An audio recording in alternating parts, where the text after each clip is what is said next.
Hi, welcome to Pretty and Blunt. My name's Megan if you're new here, and if you're not, welcome back.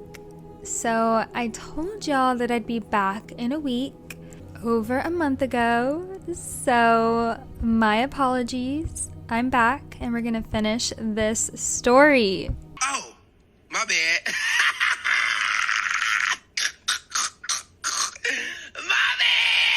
If I'm being honest, I feel like the main reason I haven't been focused on posting this episode is because it's such a negative, icky situation that I don't really like to think about it. Also, I've lived a million different lives. There's so many other positive things going on that it's not really at the forefront of my mind. However, I still want to talk about it because it's a good story, I guess. It's a spooky, scary story. The girls are weird. But yeah. So if you haven't seen the last episode, I'm basically starting where we left off. You can skip to 1322 if you don't want to get into like the OG lore. This is the more recent shit. So yep, I'm basically going to catch y'all up on my 2023 in this episode. It's a doozy, y'all. So let's dive into it.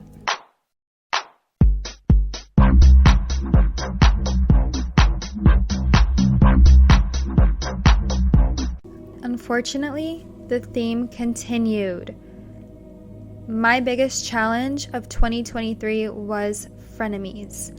When I tell you everybody came for me that year, I don't think y'all would believe me. It was like people kept trying to get one over on me, but then an opportunity to get one over on them would just land in my lap. I, unfortunately for my ops, had entered my winning season. Woo!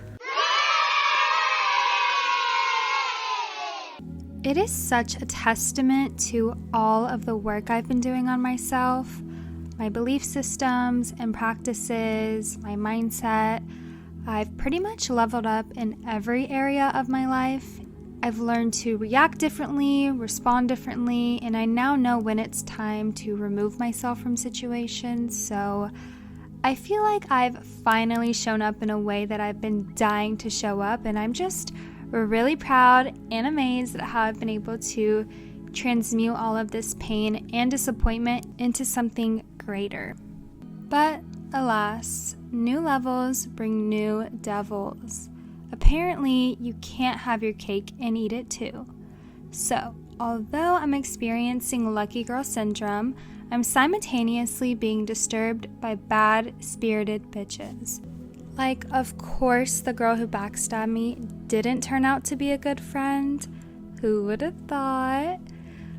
But it wasn't just her, it was every friend I made that year.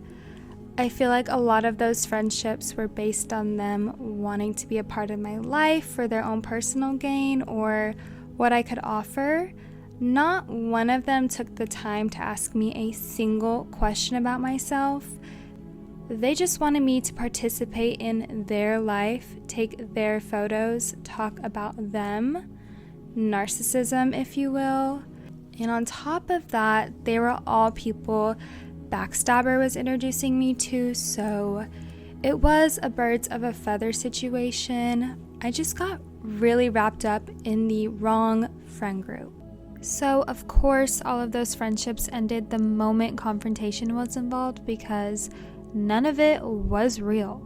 If we're able to fall out that easily, you were never meant to be in my life, which is okay.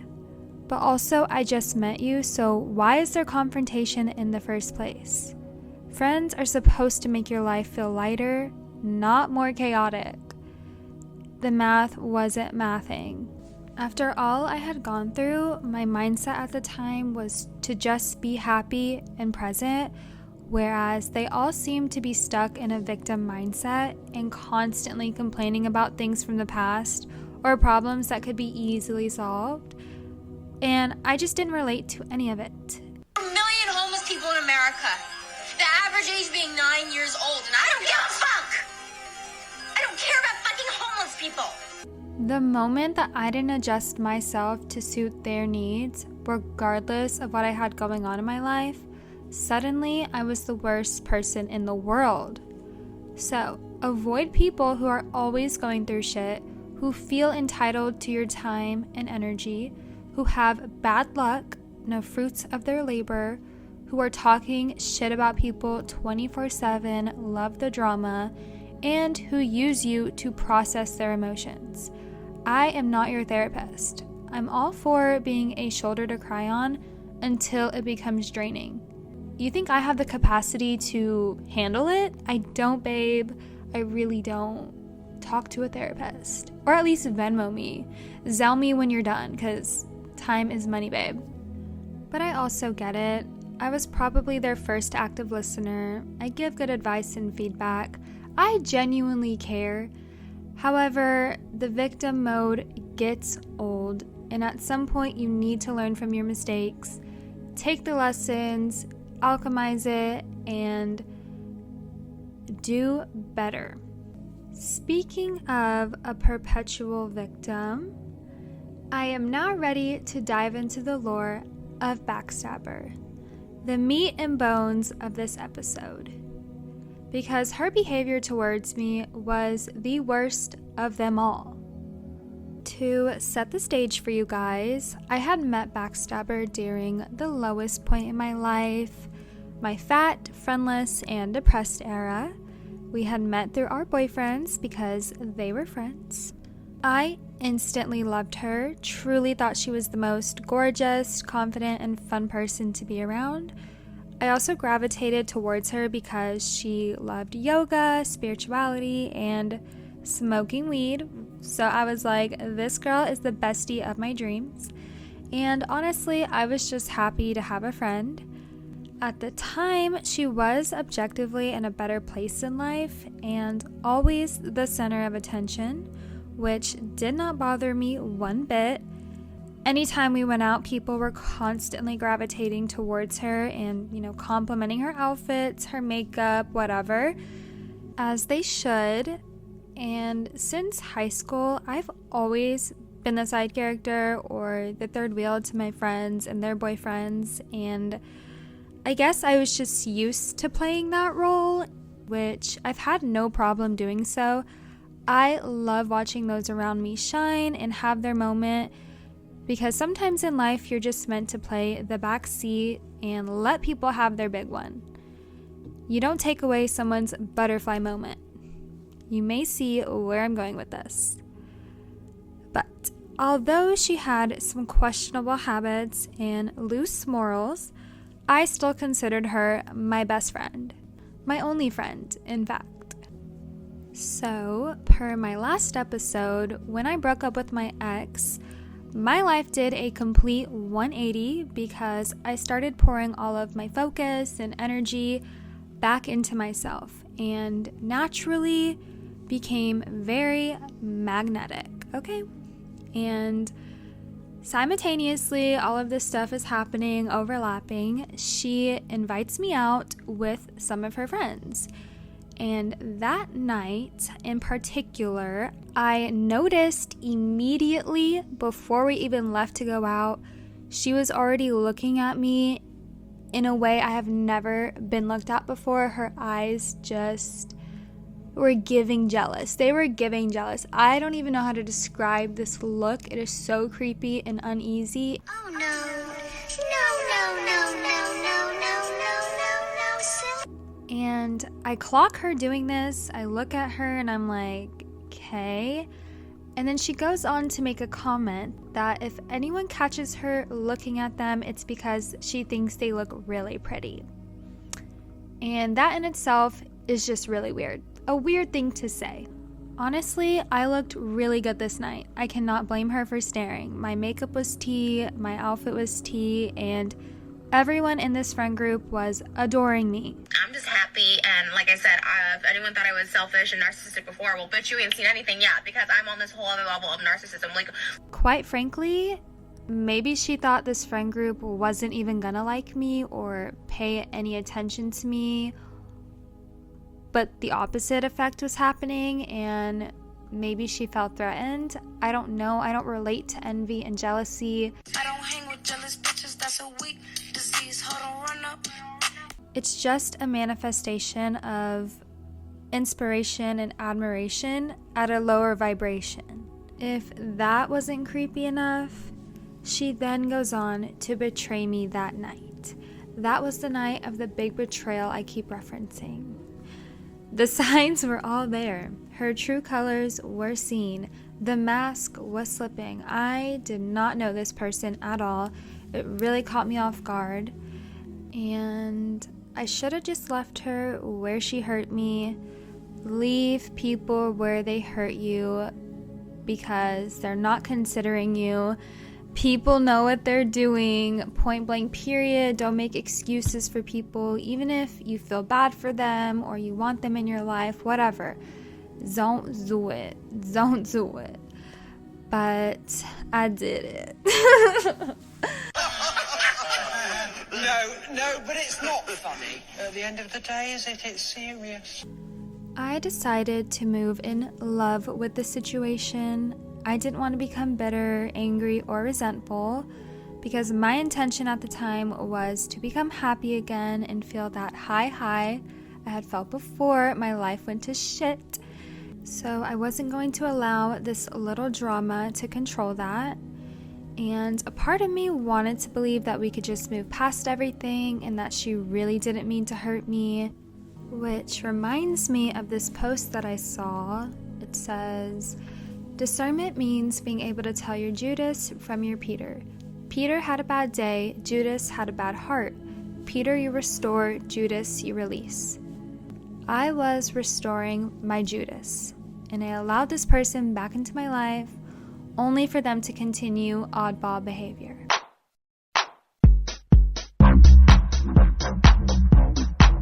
I could dive into a 50-part series on everything she ever did to me, but we would be here all day, so I'm just going to summarize some of the things that I thought were extra weird. Starting off strong, a couple of months into our new and revised friendship, there was a whole drama going down in the group chat, and she thought I was a bit too abrasive towards one of her friends, so she calls me to defend her friend. And in that conversation, she decides to bring up the backstabbing situation and took that as her moment to tell me that she didn't owe me loyalty and that I need to get over it. And that by far is the cruelest thing anyone has ever said to me. My heart literally cracked. We were on the phone and all I could say was, okay, and I hung up. Because at that point, I just felt really numb about the entire situation, and I was drained, deflated from begging for an apology. I literally cried to her multiple times about how it made me feel, but she stayed firm on the fact that she didn't owe me an apology or loyalty. Apparently, a normal response would probably be to backhand the bitch because at this point, she's just being straight disrespectful. Okay, well then it's not gonna be a conversation. So let me take my chain off. Wait. No, like it's not gonna be a conversation. Let me take my chains off. I'm gonna be completely honest with you guys. We had already planned and booked a vacation that was coming up, so my first thought was on that. Like, no, you're not gonna ruin this for me because I had a whole vision for it. So instead of getting angry, I rationalized the situation. It made me realize that maybe I was still harping on the past and talking about it a lot, and I ultimately allowed her back into my life, so holding on to this resentment just wasn't making sense to me anymore. Not that she was making it easy on me.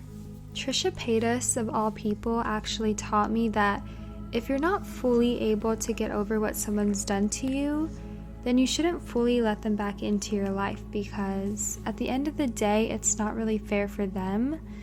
It's really hard to move forward if you're feeling paranoid, resentful, or a lack of trust 24/7, so you have to consider if those are feelings that you can work through or not.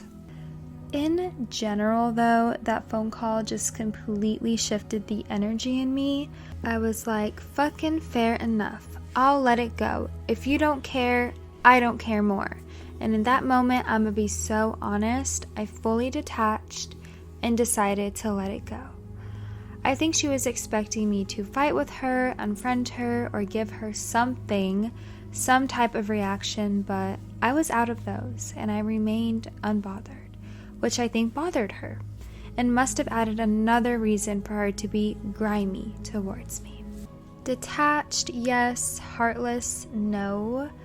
Given the situation, I decided to turn to love and empathy once again because by this point I could see that she was kind of spiraling a little bit, and I just feel like people who are feeling low about themselves don't know how to treat the people around them the best, but it's because that's all they know. So instead of turning to pettiness, resentment, whatever, I decided to pour into her and show her love.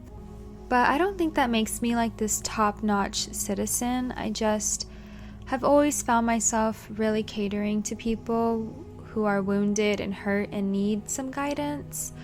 I love making other people's problems my problems, or I used to. I definitely, after all of this, have outgrown that. But anyways, I do think sometimes our ego forgets that just being kind and showing love is an option. You don't have to lower yourself to someone's vibration or fight fire with fire. I believe if you have that light, love, strength, or power within you, that's the time to utilize it. And I believe it was Martin Luther King who said, "The strongest in society should help the weakest." Don't quote me on it, but I stand by that. If you have certain strengths, why not use them to help those who are lacking in those areas? I don't know, those are just my thoughts of the day. Let me get off this tangent. My intention was to balance out the scales between us and clear out any negative energy from the past. And since she was going through such a hard time, it made it that much harder for me to just turn away from her. So I grabbed my cape and turned into Captain Save-A-Ho once again. I feel really silly like listing out anything I ever did, but just trust and believe I was there for her, catering, coddling, caring, the big C's. However, it quickly became very evident that I was watering fake flowers. I thought we were on the same page. I thought we were good. I thought we moved past all the drama until after vacation, she started doing it again. We cannot beat these. We cannot beat this motherfucking team for shit! I'm kind of edging you guys because I really don't want to dive into everything she did. Originally, I was going to go into like the tea, the lore, the drama, but not only does rehashing all of this just make me feel sad and icky, but I've also had times where I was spiraling and was doing things out of emotion rather than logic, simply because I was in a bad mental state or bad place in life. And if someone got onto a podcast and like said everything I did to them when I wasn't in the right space in life, I would be sad. Granted, I've only acted out of character when I liked a guy. I've never tried to tear a friend down. I really don't understand that at all, but to each their own. I'm not gonna get up here and bash her like everybody else, but she need a lot of psychological evaluations. I guess I'll give you guys a summary at least, because we didn't come this far just to come this far. I'll give you a crumb. Basically, after vacation, she casually mentions to me that she always gets her lick back. Okay. Whatever that means. And out of nowhere, her lick back was commencing. She was very competitive with me, tried to get reactions out of me, and when none of that worked, plan B was to be me. She became the leader of my fan club and was verbatim saying things like, "I'm your number one fan, I'm obsessed with you, I like studying and watching you." And I was like, okay. And then she starts copying things that make me me, like my essence. I got a text. She starts copying things that make me me, my entire essence, such as my hobbies, interests, my slang, the way I treat people, down to my jewelry. Before any of this ever happened, she had copied one of my tattoos, placement, and everything. And it didn't even look good. Who copies someone's tattoo? Like, have you no shame? Are you not embarrassed? I would never do that. So it took something for you to get 7 fucking tattoos, right, you goofy bitch? I personally have no issue with people copying me. I mean, it's expected. I'm a trendsetter with peace and love, but what gets me is people who don't want to give you recognition, or they want to act like they came up with it or did it first, or clearly in this case, it's like, why are you trying to become me? That's what gets me.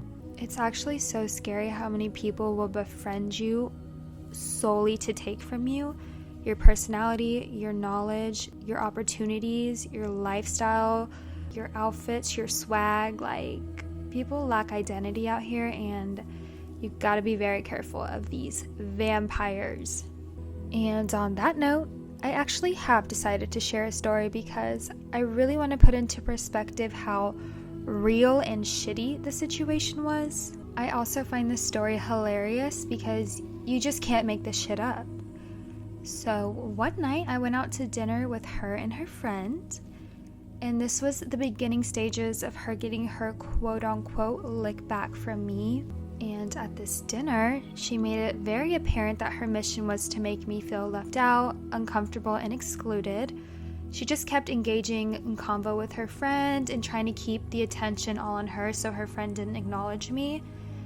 I know that sounds like I'm reading into it, but oh my god, if you know, you know. If you're in one of these situations, you'll understand. The energy was felt. So my coping mechanism is to just start vlogging. I like to vlog for fun. I start recording myself trying the appetizer, and eventually it just led into me recording the entire dinner. And at one point, I'm like holding the camera with all of us in frame, trying like a dessert or something, and you see Backstabber in the background lean into her friend's ear, starting to say something, and then she goes, "Oh shit, I'm talking shit on the vlog." This bitch was talking shit about me in front of me on my own vlog. And I didn't even notice until I went back to edit the video later. I was like, no way I caught this bitch in 4K being shady. Yeah. So anyways, to wrap it all up, my last straw was when she called me and was fangirling once again, praising me for my mindset and how I don't let anything get to me. And in that moment, I was like, oh my god, this is never gonna end. You're deluded. You're the one who's attacking me, trying to get reactions out of me, and now you're calling me to praise me for not giving them to you. I don't understand, babes. My thing is this. You don't have to be nasty. You don't have to do that. You can acknowledge that you're inspired. It's okay. We know. The girl was lost. And at some point, you have to stop getting mad at a clown for being a clown. You gotta remove yourself from the circus. I don't know who wrote that, but they ate that one little thing. I don't know if you fell and bumped your head, Right. but this is not working, okay? Okay. You are out of your mind. Get your stuff, and don't you ever come back. You had a great opportunity, and you blew it, okay? My final thoughts are, she clearly never liked me or valued me as a friend, and along the way gained some hidden animosity towards me. I also think her self-esteem was based on where I was at in life and her thinking that she was better than me. So the moment I start showing up in a different way, it made her question her own self-worth. And instead of building herself up, she decided to tear me down and tried so hard to make me feel as low and insecure as she feels. In the most humble way ever, I think the way people loved me irritated her. My authenticity, my honesty, my mindset, the way I survived her sabotages, my kindness, and of course, I'm not bad to look at either, like the hate is expected. I also think she was used to fucking people over and treating people like shit and just engaging in low vibrational activity. And one day you're gonna fuck around and find out and mess with the wrong one. So she definitely did.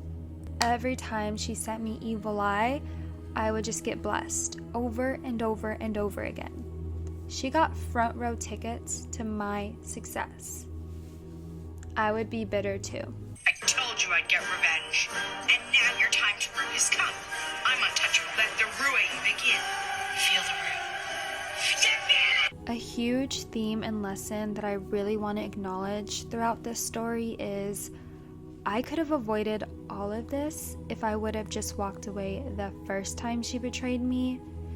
It's actually so pathetic how hard I hold on to people who show me over and over again that they don't fuck with me. I've held on to people who've lied in my face, played with my emotions, humiliated me, talked negatively about me, tried to get reactions out of me, tried to humble me. I've been tossed aside, taken advantage of. Betrayed is my middle name.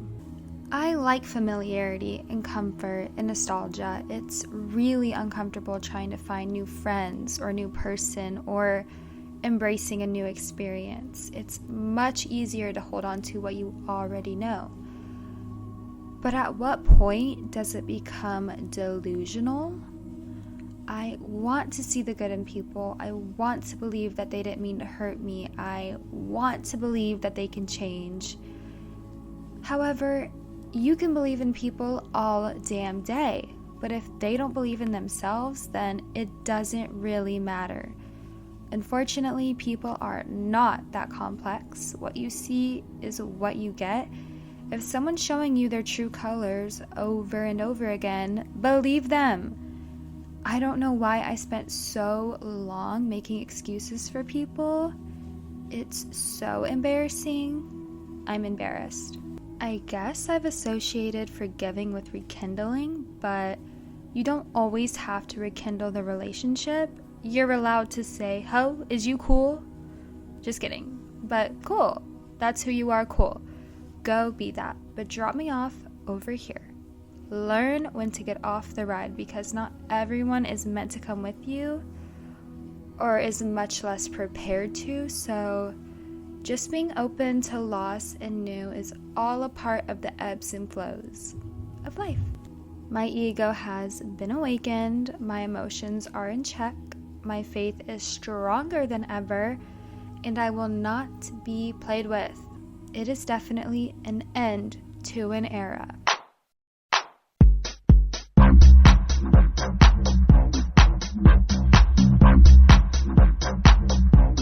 Y'all have entered Yap City today because I am not done.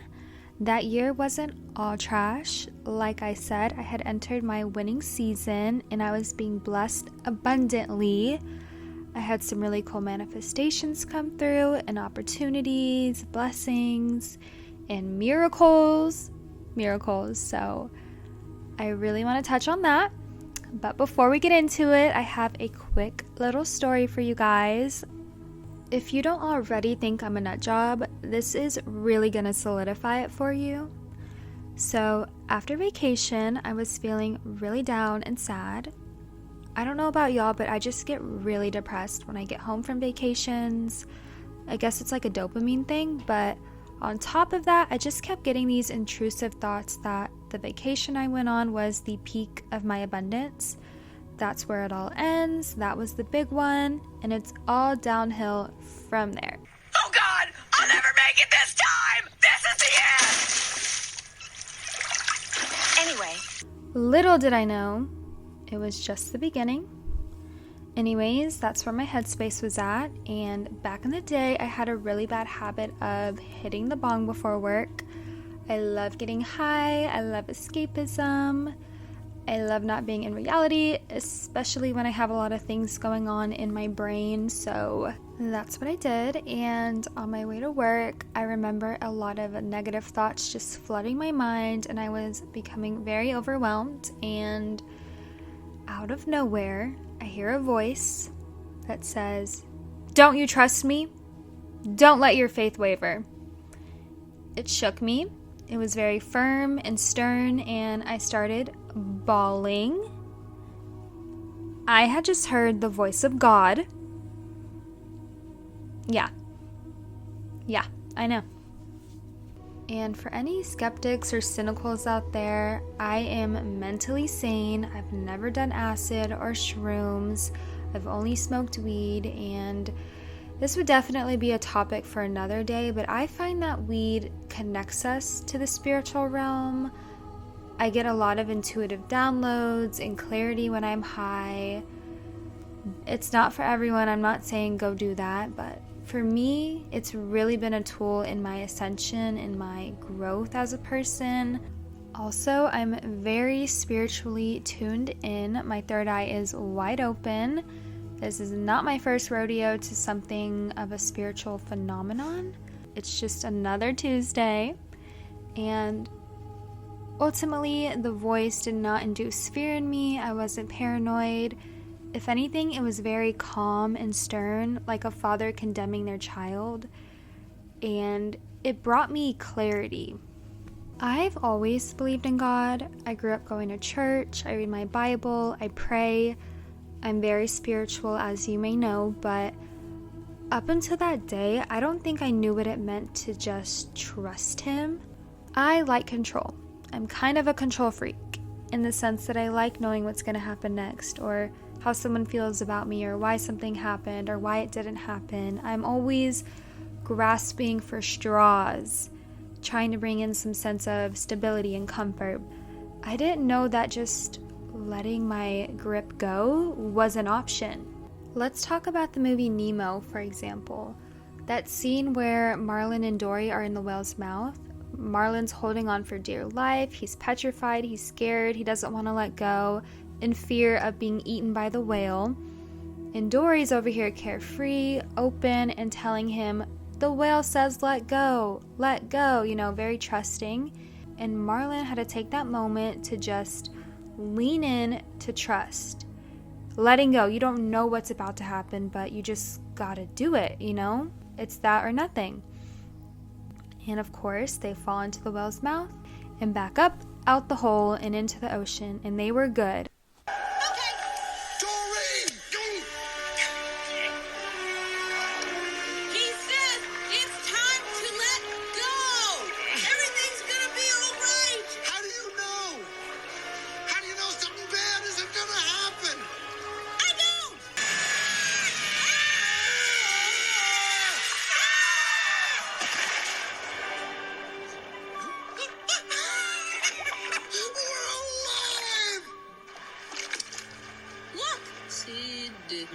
Sydney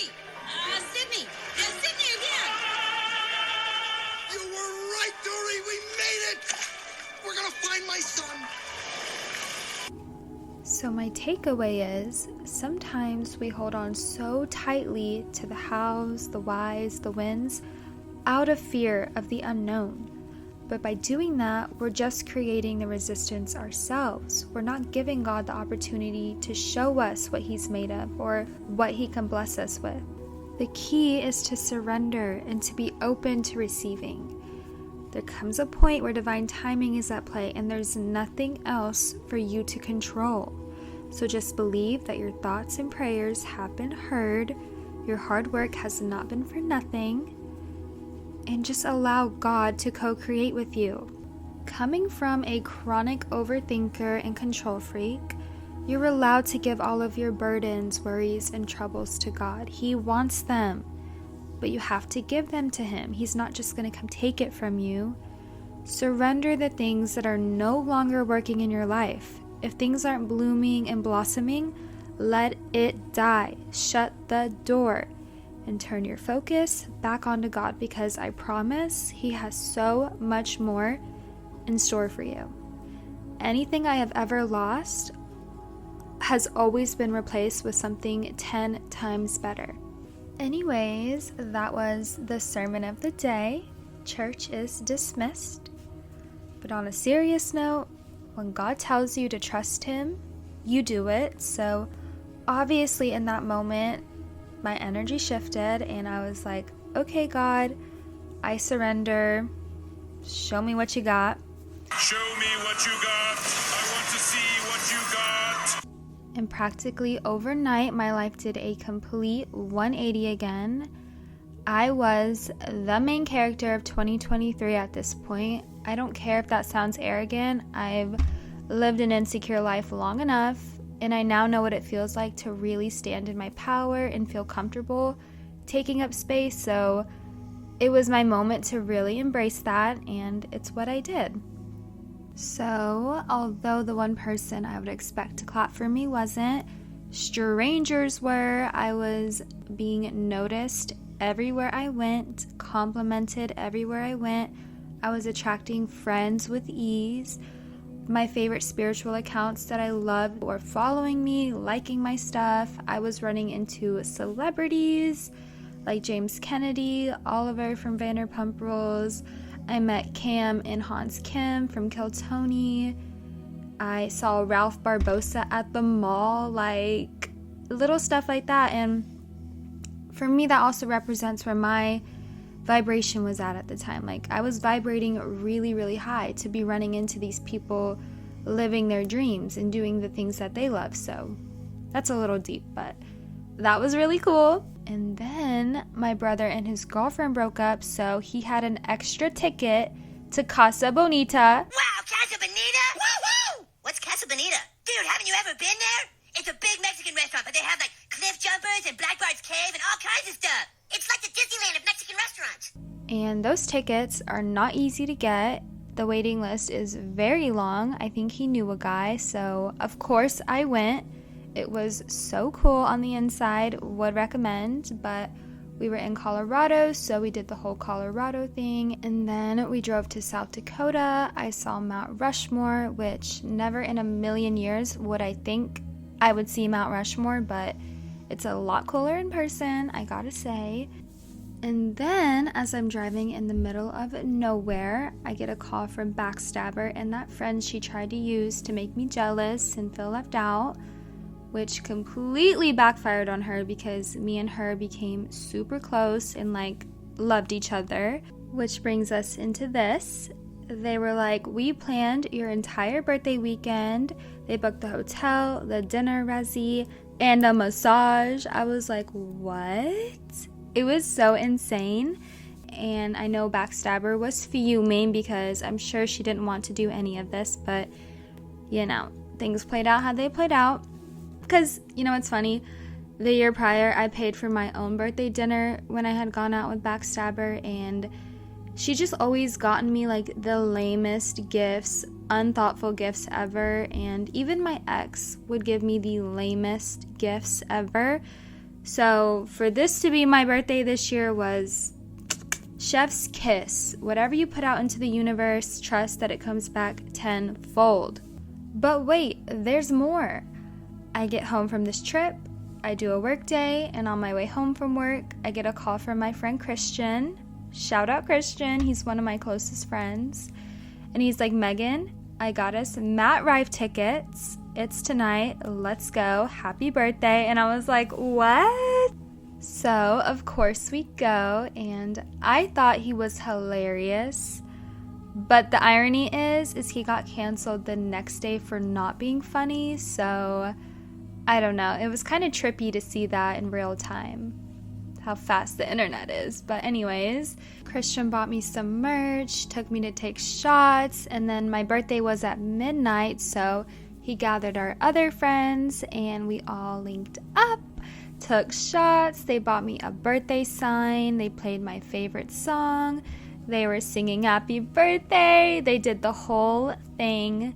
And they don't know this, but I had went home after that and cried because I was just shocked that people actually cared about me and appreciated me and loved me enough to want to celebrate me like that.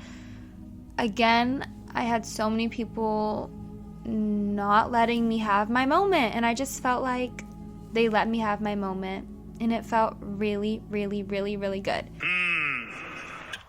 I like what you got. Good job.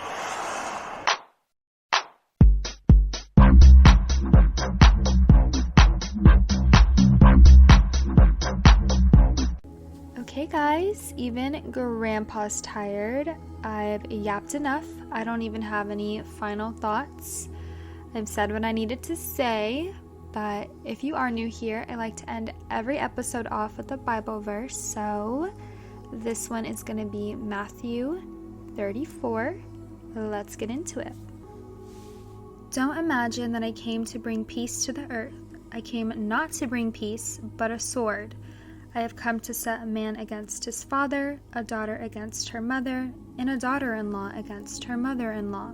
Your enemies will be right in your own household. If you love your father or mother more than you love me, you are not worthy of being mine. Or if you love your son or daughter more than me, you are not worthy of being mine.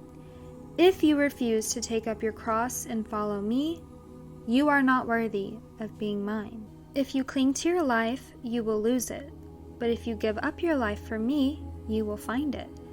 Anyone who receives you receives me, and anyone who receives me receives the Father who sent me. If you receive a prophet as one who speaks for God, you will be given the same reward as a prophet.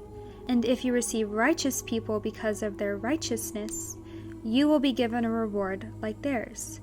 And if you give even a cup of cold water to one of the least of my followers, you will surely be rewarded.